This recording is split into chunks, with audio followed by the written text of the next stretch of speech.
Hello, everybody. I am back for Reincarnated as a Slime, episode 9. So last episode is actually still really fresh in my mind because I watched it yesterday. I'm trying to get ahead right now so I can release early access on my Patreon.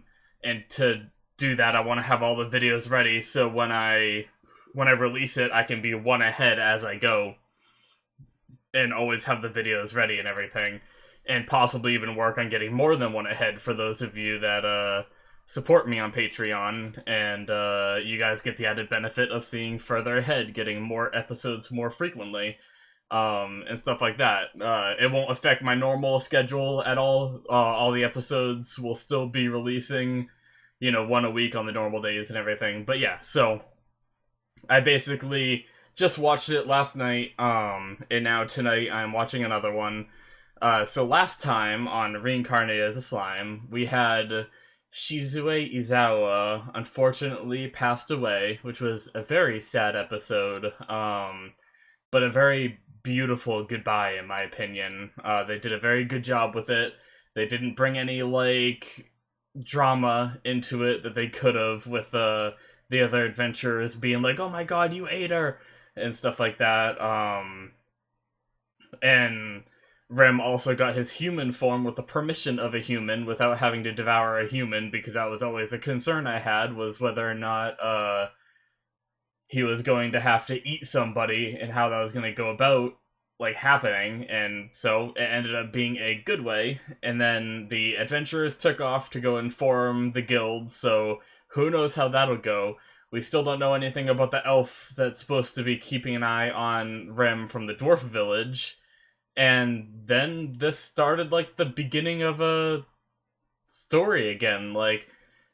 It was like the end and the beginning in one episode, and now we have our hero's journey possibly going on, and we have this village being built. We have this Gelmid guy who created Geld, I believe, an orc, or it's a pig guy. I don't know if those are considered orcs. That is going to create the orc disaster by taking the Great Forest of Jura, which I believe is where Rim is held up. So I don't know if we're gonna see that this episode or if that's a future plot line, but I'm guessing we're probably gonna have some town stuff with them rebuilding from the mess that Shizue left and all that. But yeah, I'm really looking forward to this. So I say we jump into the episode and see what happens. Alrighty.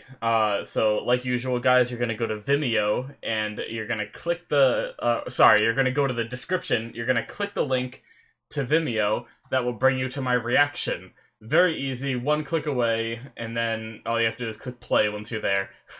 And also, you shouldn't need an account or anything. You also shouldn't need, or you also can use the app if you're on mobile, and that will help you if you're running into any issues on mobile, so remember that. So yeah, go ahead and click the Vimeo link right now, guys. Alrighty, guys, so that is the end of episode 9. That was a good episode. I really, really enjoyed this one. It was a nice, pick-me-up of, epicness and silliness, from the last episode, which is a great feeling. Kind of like I thought, we got some more of the village work being shown, but what I did not expect at all was to run into... I have watched the intro and the outro. I know I usually cut it out so you guys didn't see me actually watching it, but... So I've been spoiled on all that stuff that's in there already, but I did not expect to meet the people, some of the people that are in the intro already, this soon after Shizu. I expected, maybe a few episodes before we really met new people, but I'm all for that. That's pretty cool. They seem cool, and they don't have names, which was mentioned in the episode, so I'm sure Rim is gonna name them if they, team up or something. I wonder how that's all gonna go down, because he was the red ogre guy was saying he's gonna be, the next leader of the ogre clan. And then the little girl with, the pink hair is, they call their princess. And so I'm curious if like they're gonna want to do their own thing and they're not gonna want to join up with the Rim, but I'm wondering how they kind of like end up together, because obviously by the intro I can like they're all standing together, so it's interesting. I'm wondering if Rim's gonna take in the entire ogre clan as well, and then because they kind of have they had the Goblin King, is that what they call him? Who leads all the goblins, and maybe they'll have like the Ogre King too, and that will be that red guy. And I don't know if that girl's named as the princess because she's with the red guy, and he's supposed to be like the next king or something. So then she's gonna be queen. I don't know how that works out or how their hierarchy works, but maybe she'll be like the queen as well or something. I don't know. But it was really cool seeing Rim fight with more abilities, even though obviously Rim is super OP. But it's awesome because Rim doesn't use his power to just force people. Like, he doesn't hurt and threaten them into submission in the sense of like a bad way, I guess. Like, I don't know how to put it, because he does threaten them. He shows them his power, and they're like, holy crap, he's strong, we're gonna die. But he never actually, like, kills one of his friends to make a point or something. Like, he's just like, I'm gonna knock this one out, I'm gonna put this one to sleep with, or, like, paralyze them with this skill, wrap this other one in strings, alright, now I'm gonna try to talk to him. And, like, none of them are really, like, severely hurt or anything, and, Rim was able to, like, nullify the situation before it got worse, and, which it's really cool to have like an OP character that doesn't sorry, that doesn't just annihilate everything, you know. So I'm really enjoying that factor. Like, it's almost like, because the thing is like when you have an OP character in a show like this, you still need to have some kind of struggle. But what do you do when nothing's a struggle? And I guess Rim's struggle is he's overwhelmingly peaceful in a world that isn't peaceful at all, and he's struggling with convincing other people around him to be peaceful. And I think it's an awesome concept. It's not something you see all the time in anime, and I just love it a lot. So I guess I'm trying to think about what else happened throughout the episode. Actually, one thing I've been recently doing, and it's helped me out, is I skim through the episode and see. Oh yeah, I guess we can talk about it a little bit. The human form thing was a little weird. When he was first analyzing himself, and like I said during the episode, if I left that part in, I'm gonna say he, because it's just easier than saying it. I know he's genderless, though. And I even had that thought during the episode. I was like, is he genderless? I've been thinking about that for a few episodes. And they just confirmed it for me in this one. But he is just easier to say than it, because saying it feels weird, or them, and using those, like, genderless terms is difficult for me. So I'm just gonna keep going with he. Because that's what he used to be in his old life, so that's what he is in mind, I guess, instead of in body. But yeah, so there was something, even though his body is genderless, for some reason there's still a feeling of awkwardness of him just, like, standing there naked and, like, looking at himself and stuff, and, like, it just made me feel uncomfortable. So, but what I am glad is they got it over very quick in the episode, and it wasn't like a main focus of the episode. Even though they did crack some jokes about it afterwards, I'm very happy that it seemed to have blown over quick, and hopefully now that won't be a regular thing of him, like, checking himself out in a way. So, yeah.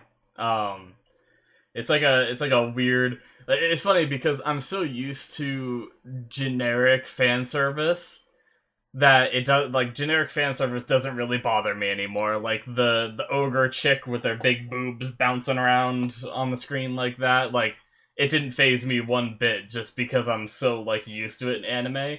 But this was something different that I don't always see, and that's what made me feel like so awkward about it. I don't know. But yeah. I really like the part when he was in the cave testing his new ability, and he looked in the water and saw the reflection of Shizu. I thought that was a really nice touch. It was really cool. And then we learned about the Degenerate skill, which I believe breaks down a skill and allows you to combine it with other skills. Which I guess he had some kind of fire skill before. Probably one of the ones he got from the Ifrit, since he got the body double one from the Ifrit as well. And he combined that with Black Lightning, in a sense, I think, and managed to make Black Flames, which is cool. And they didn't even, like... The funny thing is I don't even think they explained it to us, did they? Which is cool, because they're kind of letting us make the assumption of how he got that with all of his other abilities. Like, if we remember them and he combines them, we get to try to figure out what he's done without actually being told, oh, we acquired this ability by combining this and this. So in the future, we might be able to, like, analyze that kind of stuff and remember his, like, base abilities and what he's learned and try to figure out what he's combined with other things to make certain things. But that's a whole nother level to his overpoweredness, in that he can combine skills. So he could take, like, his ice shards and, like, maybe combine them with the webs to make, like, a big, like, net shot kind of thing or something. Like, we could see some crazy stuff, which is, it's really cool. Oh god, I'm skipping through the episode again, and I saw the scene where he's, like, looking, he made a body double of himself, and he's looking at him with, like, a weird, like, lewd face on. Oh yeah, so they never got to the point of eating, but I talked about it briefly in the episode. Rim's all excited to eat, and I feel like a good comedy route to go would be that their food tastes disgusting, and now they have to find cooks that can prepare their meals, because it would make sense that goblins don't, like, prepare, like, good meals, right? But the thing is we saw the three adventurers and Shizu eating, and they seem to be enjoying it a lot. Granted, they had, like, raw meat over a oven. I don't know what that's called in Japan. I forget. But and they're, you know, cooking it themselves, so maybe that's why they thought it tasted good. And maybe the food the goblins actually prepare for Rem will be gross, and they need to find cooks. Or they just won't go with that gag at all, and the food will just taste good, and we get to see Rim have a foodgasm next episode, maybe. Or it's just implied that it happens, I don't know. But yeah, I mean, other than that stuff, I'm not sure much else really happened that I have to, like, talk about. Because a lot of the rest of the episode was just them fighting, and I will admit, like, if I'm gonna point out a bad thing about this episode, is the red guy talked a lot. Like, he kept going on. So if you see me, like, if you don't see a lot of his talking in the reaction, it's because I figured I'd just take the opportunity and remove most of what he said, except for, like, maybe some of the really important stuff that I reacted to. But he just kept going on and on. Like, they'd do a move, and then he'd stop to talk about it for, like, a few sentences, and then they'd do another move, and he'd stop to talk about it for another few sentences, and then they'd do another move, rinse, repeat. And it was just stuff like that. But yeah, like, I'm fine because I really enjoyed the episode, but if I was to nitpick anything about this episode, that would be it. But yeah, it was a fun episode, and I don't really know. I mean, Oh yeah, I guess I can talk about Gelman. So Gelman had a mask on. It almost looked like a bird face kind of thing. And they talked about pigs attacking their village. In last episode, we had Gelman giving a name to a pig and talking about the orc disaster. So does that mean that that's what that was, or is that just like something completely different? And they talked about someone with a mask, and Gelman had a mask, but I feel like you'd recognize unless they're like stupid, because we don't know much about these ogres, right? Like we don't know their intelligence. Like the way they talked, they seem smart. Smart enough to be able to tell one mask from another, unless they didn't have a good look at all. But he had to like grab it and like put it real close to his face to be able to tell that it wasn't the same mask. But he said it was close. But Gelman's mask isn't really close. So that leads me to believe like maybe the hero got another mask after giving that one to Shizu. I don't know. And maybe the hero is still around and the hero is the one that attacked their village. Or maybe it's someone else altogether. Maybe it's not the hero or Gelmid. Maybe it's just someone else that had a similar mask or something. I have no idea. But my my gut is telling me Gelmid just because they mentioned pigs, and last episode we had that moment with Gelmid and a pig. So, yeah. That's what I'm going to say for that. But other than that, I think that pretty much sums up most of this episode. If I were to have any predictions next episode, we're going to get some feasting and some talking between Rim and the ogres, and maybe somehow convincing them to join them, or these will be a recurring character we see later on, and maybe they'll be like too prideful to join Rim right now. They'll go back to wherever they're from, something will happen, and they'll fall back to Rim for help, and then that's when they'll join them. I see that as a possibility as well, because that guy was talking about his pride and everything, so maybe he wouldn't want to, like, join a big, like, group of people like this. Maybe he wants to, like, you know, keep his own people separate and everything, and be, like, the true leader and all that. I don't know. But, I guess we'll see. I wonder if we're gonna have anything with those orcs coming up, or if that's, once again, like I mentioned before, it could be like a very future plotline, and all that.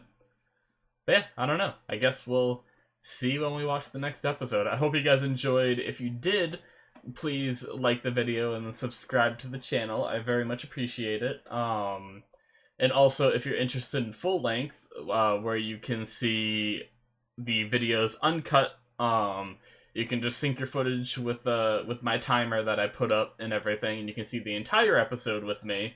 Then go ahead and check out my Patreon. The link is in the description. You can also check out my anime list. The link is in the description as well, where I have all the animes I have seen, all the animes I'm currently watching, and on my plan to watch section, is all the animes I want to watch on my channel that I could possibly replace some shows with as some shows finish and stuff like that. But yeah, anyway, I appreciate all of you guys for watching, and any of you that decide to support me and all that. Let me know if you want to talk to me about anything except spoilers.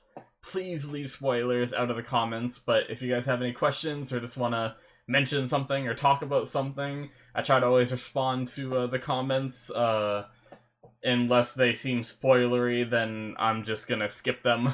But yeah, I enjoy talking to the people in the comments. So yeah, thanks for watching, guys. I will see you next time. Bye bye.